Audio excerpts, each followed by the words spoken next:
Not every medieval soldier carried a sword, and the ones who did weren't always the deadliest. Some weapons were banned, others were hidden, and a few were so brutal they changed how wars were fought. So what did soldiers really bring into battle? It usually started with the most overlooked weapon of all, because before anyone swung a sword, they were already bracing for spears. Spears dominated medieval battlefields because they were cheap, easy to learn, and deadly. While movies love sword fights, real soldiers grabbed spears first. A spear basically turned any farmer into a decent fighter overnight. These weren't just pointy sticks. Quality spears had metal butt spikes on the bottom. When your spear got stuck in an enemy shield, you could flip it around and keep fighting. It was like having a backup weapon built right into your main weapon. The craftsmanship varied wildly. Peasant militias might sharpen farm tools, while professional armies used carefully balanced weapons with leaf-shaped blades. The reach advantage was massive. Spears ranged from 6 to 12 feet long. You could stab someone before they got close enough to hit you. A wall of spear points created a medieval meat grinder. Formation fighting was everything. Individual spearmen were vulnerable, but grouped together they became nearly unstoppable killing machines that could halt cavalry charges. Swords get all the movie glory, but they were luxury items. Only nobles, knights, and wealthy soldiers could afford them. A decent sword cost months of wages. That's like buying a sports car when you need a work truck. The forging process was incredibly complex. Master swordsmiths guarded their techniques jealously, passing secrets down through generations. Creating quality steel required precise temperature control and countless hours of folding and hammering. When soldiers did carry swords, they came in different types. Arming swords were one-handed. Long swords needed both hands, but delivered more power. Falchions were single-edged and built for chopping. Each design reflected centuries of battlefield experience and technological advancement. Axes tell a different story. Most weren't battle weapons at all. Soldiers grabbed their wood-cutting axes from home and went to war. Talk about bringing work tools to a sword fight. It worked because axes required minimal training and delivered devastating results. The psychological impact was enormous too. Nothing quite says, "I'm here to ruin your day," like a bearded warrior swinging a massive axe. Battle axes were different creatures. These had reinforced heads and longer handles. One solid swing could crush armor, break bones, or cleave through shields. The balance was crucial for effectiveness in combat. Smart soldiers carried weapon combinations, a spear for distance plus a backup like an axe for close combat. Primary weapons broke or became useless in tight spaces. Redundancy meant survival in medieval warfare. But even the best weapons were useless without proper protection. Armor separated the living from the dead. Every soldier wore some protection, from thick padded jackets to full metal suits. The gambeson was the foundation, worn by almost everyone. Even the poorest soldiers understood that padding could save their lives. Some gambesons were so thick they could stop arrows, making them medieval Kevlar vests. Think of gambesons as medieval bulletproof vests made from cloth. Layers of linen or wool stitched together created surprisingly effective barriers. The stitching was engineered to spread force across the entire garment. Quality gambesons took weeks to make properly with specific thread patterns and layer counts. Mail armor was the next level. Thousands of tiny metal rings, each linked to 4 others, created flexible mesh that stopped slashing attacks. Making mail was like doing a jigsaw puzzle with 20,000 pieces, except mistakes were fatal. The rings came in different sizes and thicknesses depending on the body part they protected. Chest rings were smaller and tighter, while arm rings allowed more flexibility. A full mail shirt took months to construct and weighed 20 to 30 pounds. That's carrying a large dog strapped to your chest. Mail worked brilliantly against cutting weapons. The interlocking design distributed impact across multiple rings, preventing any single point from failing catastrophically. Plate armor emerged in the late Middle Ages. Individual steel pieces protected every body part. This was like wearing a personal tank made from metal. Full suits reached 45 to 60 pounds, but the weight spread evenly across the body. The craftsmanship was incredible. Master armorers created custom-fitted suits that moved like second skin, with joints that flexed naturally with human movement. Mobility myths persist about plate armor. Knights could run, jump, and climb ladders in well-fitted suits. The armor articulated at every joint. Medieval armorers understood human movement better than most modern clothing designers. A knight in proper armor was basically a medieval Iron Man, minus the flying and lasers. Helmet varieties reflected different priorities. Choosing helmets meant deciding between seeing clearly, breathing easily, or staying alive.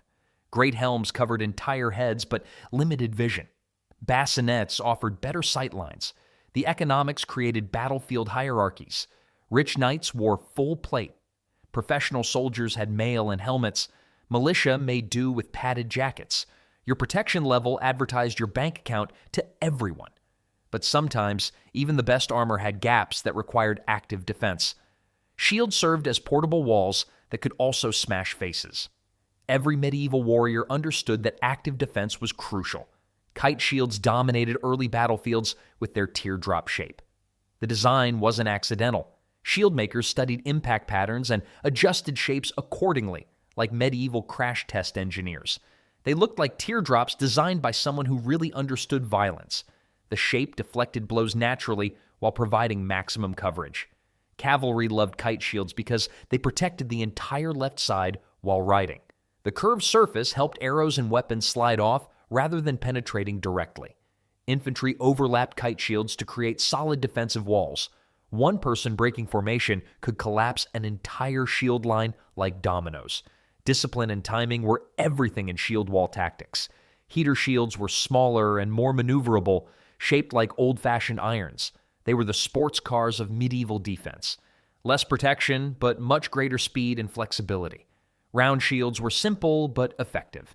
The round shape distributed impact forces evenly, making them incredibly durable.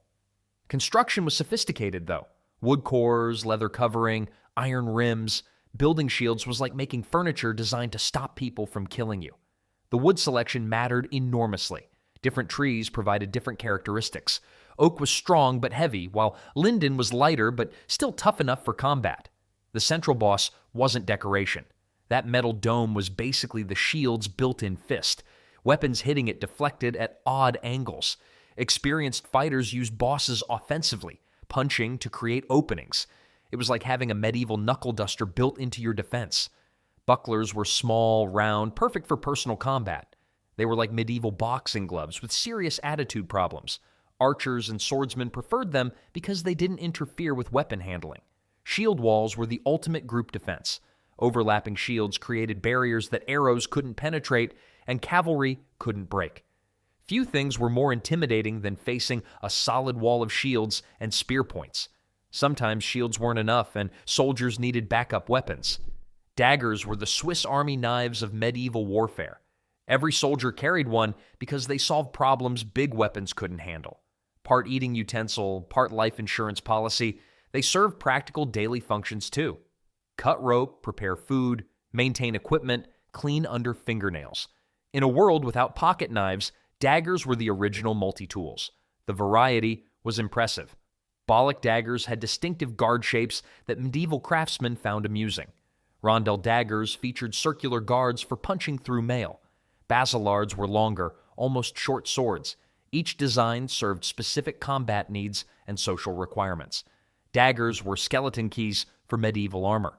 Even the finest plate had gaps at joints where daggers could slip through. Many battles ended with wounded enemies getting finished by quick dagger work. The technique was specific and deadly. Thrust up under helmets, slip between plates at elbows or knees, push through mail rings at close range. Maces solved different problems.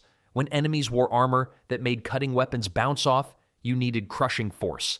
Maces were medieval can openers designed for human-shaped cans. The solid heads concentrated tremendous impact into small areas.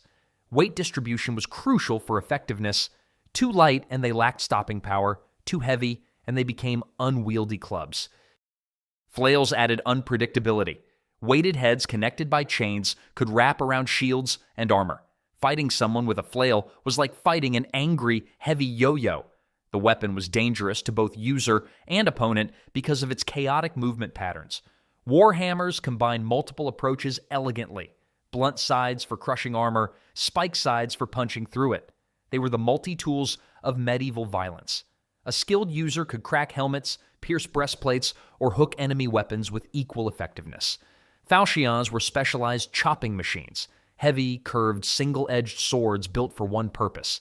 They were medieval machetes with serious anger management issues. The forward weight balance made each swing devastating against lighter armor and unprotected targets. Improvised weapons tell stories about resourcefulness. Militia brought whatever they had: clubs, hatchets, hammers. Medieval battlefields were like violent hardware stores where everything was for sale. Farmers showed up with pitchforks, carpenters brought hammers, and blacksmiths wielded their own tools of trade. These weren't professional weapons, but they were familiar and effective. The psychology mattered. Knowing you had backup options made soldiers fight more aggressively with primary weapons. Confidence in your gear translated directly to battlefield performance. But sometimes the smartest choice was avoiding close combat entirely. Slings were the cheapest tickets to long-distance killing. Just leather strips and practice could turn anyone into a deadly threat from 50 yards. The ammunition was literally lying around on the ground everywhere. The technique required years to master properly. Skilled slingers were basically medieval snipers using rocks instead of bullets. Skilled slingers could crack skulls or knock enemies unconscious from impressive distances. The power was surprising for such simple technology. Professional slingers could even choose their ammunition based on the target. Smooth river stones for accuracy, jagged rocks for maximum damage. Longbows were the heavy artillery of personal weapons. Medieval longbows were 6-foot monsters that required serious strength just to draw. Arrows could fly 250 to 300 yards with deadly accuracy up to 150 yards. The bows themselves were works of art, carved from single pieces of yew wood that took decades to properly season. English longbowmen earned legendary status through brutal training.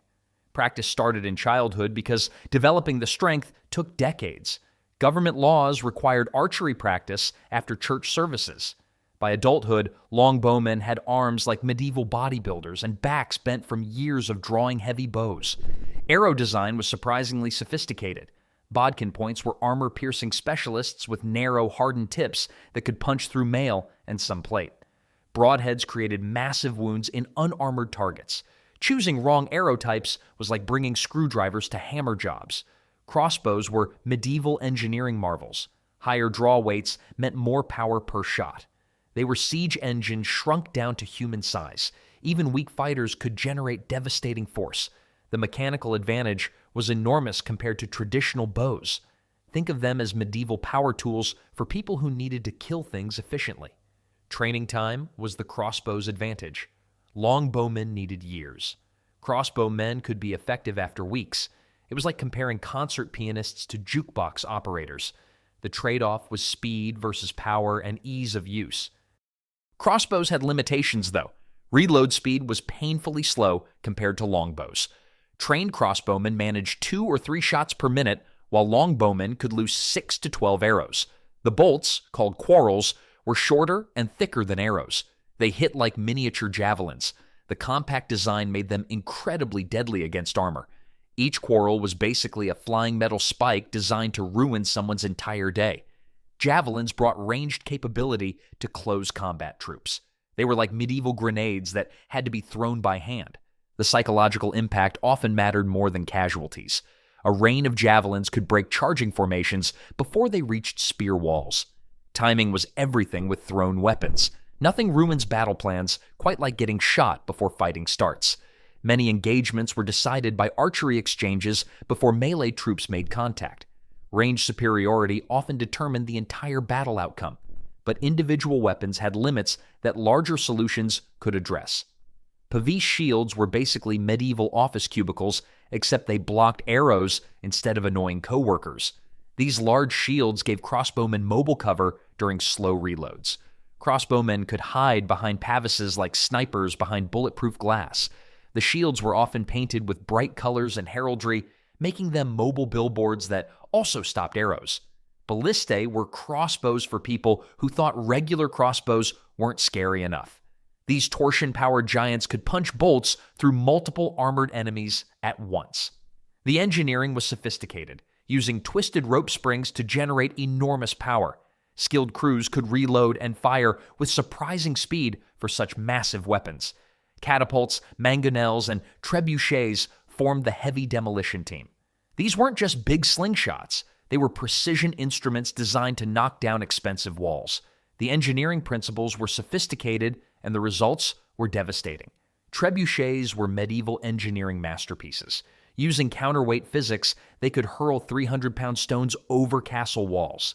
They were like medieval rocket launchers, except the rockets were giant rocks. The accuracy was remarkable once crews learned the weapon. Experienced trebuchet teams could hit the same section of wall repeatedly, like medieval artillery experts. Battering rams solved the direct approach problem. When you had to break down a door overnight, these were the tools. Get a big log, add a metal cap, swing it hard at whatever needs breaking. The rams were often named and treated like prized possessions by their crews. Protective roofs over rams were crucial. These wheeled shelters let ram crews work safely. Nobody wanted to operate heavy machinery during a rock-dropping contest. Scaling equipment brought vertical tactics.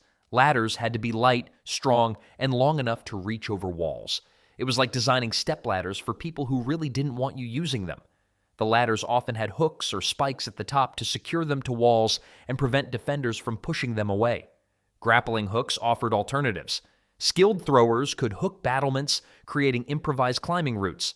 Medieval armies invented tactical rock climbing, except the rocks were hostile. It was basically extreme sports, medieval style, with much higher stakes than modern competitions. Siege towers were mobile skyscrapers with one purpose: getting soldiers to wall height for fair fights. These massive structures had to survive catapult bombardment. The towers were often covered in wet hides to prevent fire attacks from defenders. Operating siege weapons required teams of specialists who understood physics, math, and engineering simultaneously. Yet success depended on more than just big weapons, though. Medieval soldiers were walking camping stores who happened to carry deadly weapons. Utility knives solved daily problems that swords couldn't touch. These weren't backup weapons. They were the duct tape of medieval warfare. The knives had to be sharp enough for precision work, but tough enough to handle abuse. Every soldier became a part-time surgeon, chef, and craftsman using the same basic tool. Fire-starting equipment was critical. Flint and steel worked in any weather. Getting fires going meant the difference between hot food and cold misery, dry clothes and deadly hypothermia. The process required dry tinder, which soldiers hoarded like treasure during wet campaigns. Weapon maintenance tools kept sharp edges sharp. Whetstones prevented weapons from becoming expensive clubs. Dull swords were about as useful as butter knives in gunfights. The routine was constant. Check edges daily, oil metal surfaces, replace worn parts. Professional soldiers developed almost religious habits around weapon care. Food and water storage presented challenges. Water skins required regular cleaning to prevent deadly contamination. Medieval soldiers carried personal water treatment systems made from animal bladders. The alternative was drinking from questionable sources and dying from diseases. Rations were preserved through drying, salting, or smoking to prevent spoilage during long campaigns. Salt served multiple functions. It preserved food and cleaned wounds, which was life-saving before antibiotics. Smart soldiers hoarded salt like medicine because infected wounds killed more soldiers than enemy weapons. Religious items provided psychological comfort. Rosaries, crosses, holy medals were standard equipment. Medieval warfare was terrifying, and facing death regularly made most people extremely religious quickly. Personal storage was challenging. Everything had to fit in pouches or belt attachments. Medieval soldiers were original minimalists, except they carried deadly weapons too. Organization was literally a matter of life and death when you needed to find the right tool quickly. Ammunition storage required special consideration. Archers needed quivers that protected arrows. Crossbowmen used cases for bolts. Running out of ammunition during battle was like running out of gas on a highway. Except with more people trying to kill you, different arrow types required separate storage to prevent mixing up armor-piercing and anti-personnel rounds. Camp tools seemed boring but were essential. Spades, mallets, and hammers built defensive positions and shelters. Medieval armies became construction crews every night. The tools had to be light enough to carry, but strong enough for serious work. Medical supplies were basic, but potentially life-saving. Most soldiers carried cloth strips for bandages. Medieval first aid was basically stop the bleeding and hope for the best. This complete system transformed ordinary people into effective medieval warriors. ready for whatever deadly challenges awaited them on the battlefield.